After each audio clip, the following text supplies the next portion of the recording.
pieces, Red DNA for Snow, 10 pieces, Valencia pieces for Skilia, Isidro, 10 pieces, Felix and Yun, shoutout sa kay Kuya Barbero TV, please support po. And also kay JC the Barber.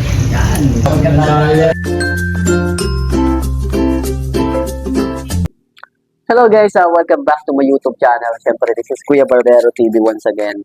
So sa araw na ito guys, meron na naman tayo pag-uusapan, meron na naman tayong pagkikwentuhan patungkol na naman ito sa ating nare-reaksyonan ang Team Mikris. So ngayong araw guys, meron tayong mapapanood na isa sa natutuwa kasi tayo. Ito ay live selling ng Mikris doon sa Velvet Box. Marami tayong napansin sa kanila yung kulitan moment nila. Pero bago natin simulan yung video ito, bago natin bigyan ng kaunting opinion, bigyan ng kaunting usapan na nakakakilig, which is pasalamatan muna natin Kalingap Rob at lahat ng nasa Team Kalingap, and then Kuya Val Santos Matubang. At syempre guys, pasensya na kayo kung bihira tayo makapag-upload sa ngayon. Panoorin muna natin yung nakakakilig at nakakatuwang video ng Team Mikris sa live ng Velvet Box. Ayan o.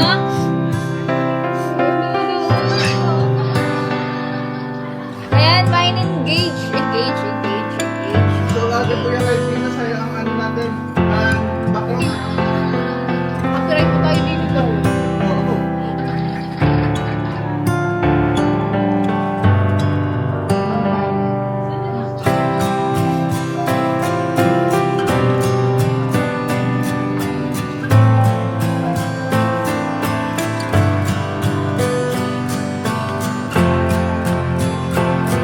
Power din naman yung isang CJ.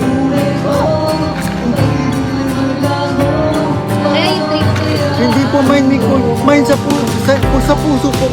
Sa puso po ang mindset ko.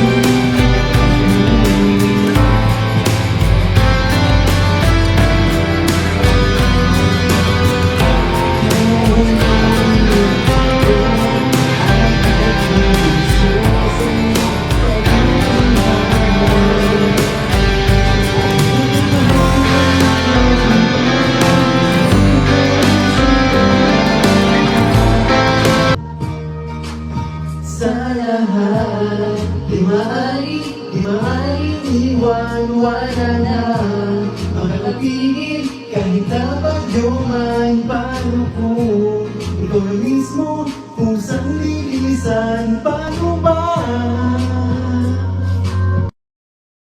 So yun nga guys, napanood nyo naman yung live selling ng Velvet Box. Alam ko na marami talagang nag-aabang palagi ng Team Mikris. At natutuwa nga tayo na marami ang positibong mga komento na natatanggap natin sa Team Mikris. At marami talaga yung sumusuporta sa Team Mikris. At paunti-unti, mas lalo nang nakikilala ng Team Mikris. Dahil ito sa napakabait at napakagaling na direktor. At ganoon din sa pagtutulungan ng dalawang love team, si Krista at si Mikoy. At hindi lang yun guys, natutuwa rin tayo dun sa mga achievement na natatanggap nila. So ngayon, nakikita naman natin ang dalawang mag-partner na ito na talagang nasa tugatog na ika nga ng tagumpay. Marami nga nakapagsabi na malakas na rin ngayon yung YouTube channel ni Kalingap Mikoy. Tumataas na po yung kanyang subscriber at views. Talagang nakikilala at nakikilala na. At ganoon din po, marami na rin nakakakilala kay Krista. Kumbaga, natatawag na rin ito bilang ambassador dito sa Daet Camarines Norte. At hindi lang yun guys, no, marami na rin yung nakakapansin sa ganda at talento ng Krista Jane Villanueva ito. So, sino ba naman ang hindi mapapansin dahil mahusay kumanta, mahusay umarte, kumbaga all-in-one na. Kumbaga overloaded na yung talento nito, overloaded pa yung saya na pinapakita ng Team Mikris. So ito ang video ito guys, medyo nakakatuwa lang kasi doon sa live selling nila, which is meron silang kulitan moment doon sa live selling nila. At isa ito doon sa napansin ng mga viewers ng Team Mikris. Merong ilan na pinag-usapan itong pagsuot ni Kalingap Mikoy ng singsing kay Krista. At ganoon din, yung pagjo-joke time ni Kalingap Mikoy kay Krista, hinawakan niya pa yung mukha pinunasa na para bang baby na inalagaan. So sino ba naman ang hindi matutuwa at kikiligin sa ganitong klase ng mga moment ng Team Mikris. Alam ko guys, kahit kayo mga ka-Team Mikris, kayo po ay kinilig at halos siguro yung iba baka nagsipagtalunan na sa upuan, which is nakakatawa kasi yung live sharing na ito. Ang sarap ulit-ulitin,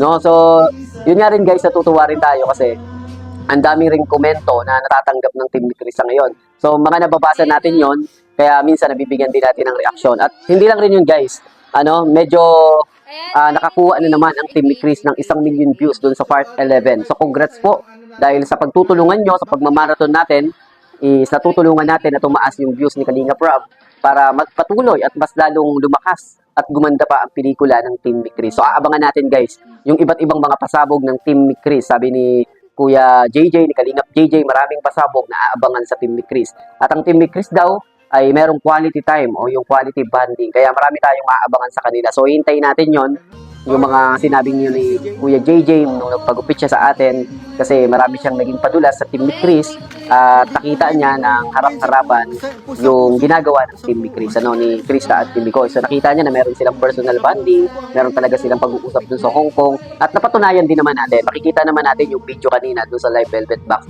na talagang nagkakaroon sila ng mas malapit na na relationship sa isa't isa. Kumbaga, paunti-unti na-establish nila yung magandang ugnayan bilang mag-partner. So, natutuwa tayo ngayon guys, no? Dahil sa malayo na yung nararating ni Krista, malayo na yung nararating ni Kalingap Mikoy. So, hanggang dito lang muna yung ating maiksing video, yung ating reaksyon. Pero bago natin putulin yung video ito, gusto ko muna na pasalamatan lahat po ng nanonood kay Kuya Barbero TV. Ganun din po, lahat po ng nasa abroad, lalong-lalo na yung mga kababayan natin dyan sa parte ng Middle East, Israel. Mag-iingat po kayo dahil nandiyan po ang tensyon ng gera, no? So mag-iingat po kayo guys, no? And then pasalamatan din natin Kalinga Prab, Kuya Bal Santos Matubang at lahat po ng bumubuo ng Team ni Chris. Sa mga hindi pa po naka-subscribe sa ating YouTube channel, pakisuyo naman po na paki-subscribe din po ng ating YouTube channel.